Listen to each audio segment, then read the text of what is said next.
Hi there, second grade readers. Mrs. Nemec here to chat with you today about author's purpose.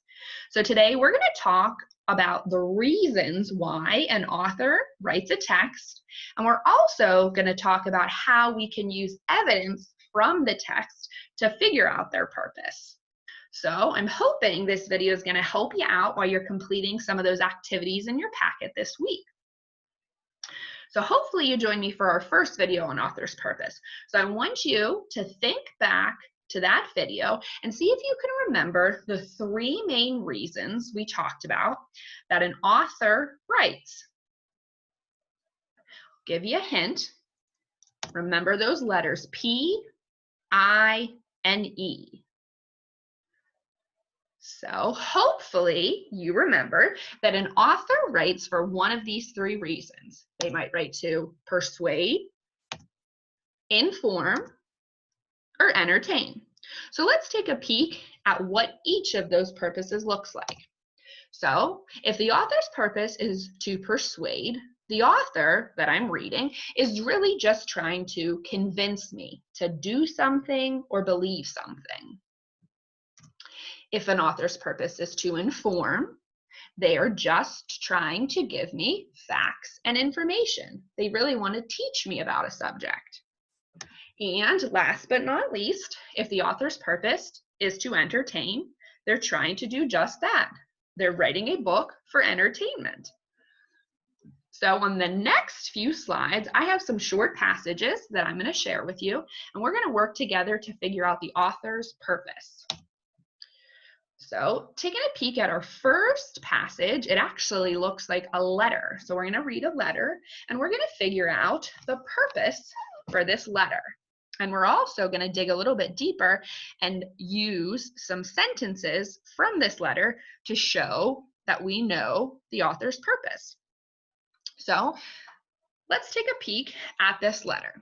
It says, "Dear residents of Apple City, my family and I became residents of your beautiful city about 1 year ago. We love our new home. Everyone we have met has been so friendly and welcoming. Recently, we were shocked to learn that Apple City is one of the few towns in our state that does not add fluoride to their drinking water. Adding fluoride to drinking water is the best way to prevent tooth decay. Studies show that fluoride in community water systems prevents many cavities in children and adults. It's completely safe. If you agree that fluoride should be added to Apple City's water system, please join me at the City Council meeting on November 20th. Let's work together to convince our City Council members to add fluoride to our drinking water. Sincerely, Mike Smith." So when I read this letter from Mike, I see a couple things. A couple things stick out to me. So when I think about the author's purpose in this specific letter, I see some information, but more importantly, I see Mike asking me to do something. So based off that information, I think that the author's purpose is to persuade. I think Mike Smith, the author of this letter, is trying to persuade me to do something. I think he wants me to help get fluoride added to the Apple City's water system. Like I said, there are some facts and information in there about adding fluoride to the drinking water, but this sentence is really what sticks out to me. Let's work together to convince our City Council members to add fluoride to our drinking water. That is evidence that shows me that he's trying to persuade me to do something. So in this case, I would say this letter's purpose is to persuade. All right, let's take a look at a passage here about remote control toys and cars. Remote control toys are popular among kids and adults all over the world. When they were first invented, though, they weren't toys at all. Instead, they were used as deadly weapons. During World War II, Germans invented remote control tanks. The Germans placed bombs on the tanks and then used remote controls to move them toward their enemy. When the tanks reached the correct location, the bombs would explode. A few years after the war ended, remote control cars and toys were invented. As I read through this passage, I learned a lot of information. I learned about remote control items and how they were used even before they were invented as toys for use in the war as deadly weapons. So I think the author's purpose in this passage is to inform or teach me all about how those remote control toys, tanks, cars were used in the past. So I saw a lot of facts and information. I just went ahead and pulled out one sentence that gave me a fact, that showed me information. That sentence is, the Germans placed bombs on the tanks and then used remote controls to move them toward their enemy. So that is just evidence showing me that the author is trying to inform or teach me. All right, here's my last passage. Max is a talking cat. No one knows his secret except for Britta, his owner's 8-year-old daughter. Britta explains to Max that it wouldn't be safe for him if the world found out his secret. She says that scientists would want to take him away so that they could study him. Max is happy living with Britta's family and would hate to be taken away from them. One day, a bully is picking on Britta, and Max scolds the boy. Now, Britta and Max are worried that the bully will reveal their secret. They must think of a way to convince the bully to stay quiet. So when I look at this passage, a couple things stick out to me. I see some information about a talking cat, and I see characters. So thinking back to those purposes for writing, I think the author in this passage really just wanted to entertain me. I think it's a story that is meant for entertainment. And some evidence from this passage that shows that is that first sentence where it says Max is a talking cat. And also the sentence that says, now Britta and Max are worried that the bully will reveal their secret.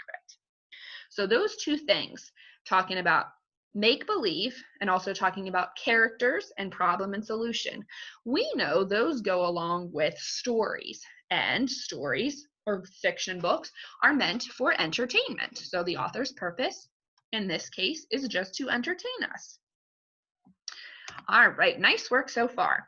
I've got 3 short questions for you here coming up, and I want you to see if you can use what you know and what we talked about to identify the author's purpose in each of these questions. If you want to jot it down on paper and pencil, that's fine. If you just want to keep it in your head, that's fine as well. So let's take a look at our first question. Juan is reading a book about a boy that invents a time machine and travels 50 years into the future. What was the author's purpose for writing this book? So the book that Juan is reading about a boy who invents a time machine and travels into the future. Do you think that author is trying to A, persuade, B, inform, or C, entertain? I think that the book Juan is reading is meant to entertain. I hope you agreed. In this case, it's talking about a story. It's telling us about a character, and it's telling us about how they traveled into the future. So again, that make-believe part goes along with fiction stories. All right, here's our next one. Let's read about Abby. Abby is reading a book that tells facts about each president in U.S. history. What was the author's purpose for writing this book? So the book that Abby is reading is giving me facts about each president in U.S. history. What do you think the author's purpose for writing that book about the presidents is? Is it to persuade, inform, or entertain? Go ahead and make your selection. I think that the book that Abby is reading is meant to inform. Right there, it tells you that she's reading facts and information about each president. So when I'm reading facts and information, I know that the author is trying to inform me. All right, last one. It's the week before an election. When Andy takes the mail from the mailbox, he sees a postcard at the top of the stack. The postcard is about one of the candidates, and it lists reasons why she is the best person to vote for. What was the author's purpose for creating the postcard? So when we think about this, we're thinking about a postcard, and it says that Andy read the postcard, and it's talking about a candidate and the reasons why she is the best person to vote for. So why do you think that postcard was created? Was that postcard created to persuade, to inform, or to entertain? What do you think? I think that the postcard was created to persuade someone to do something. I think in this case, the postcard wants Andy to vote for a specific candidate. So the purpose of that postcard was to persuade. All right, awesome job. And thanks so much for joining me, second grade. As you keep reading, I hope you'll keep an eye out for examples of texts that are meant to persuade, inform, and entertain. Happy reading!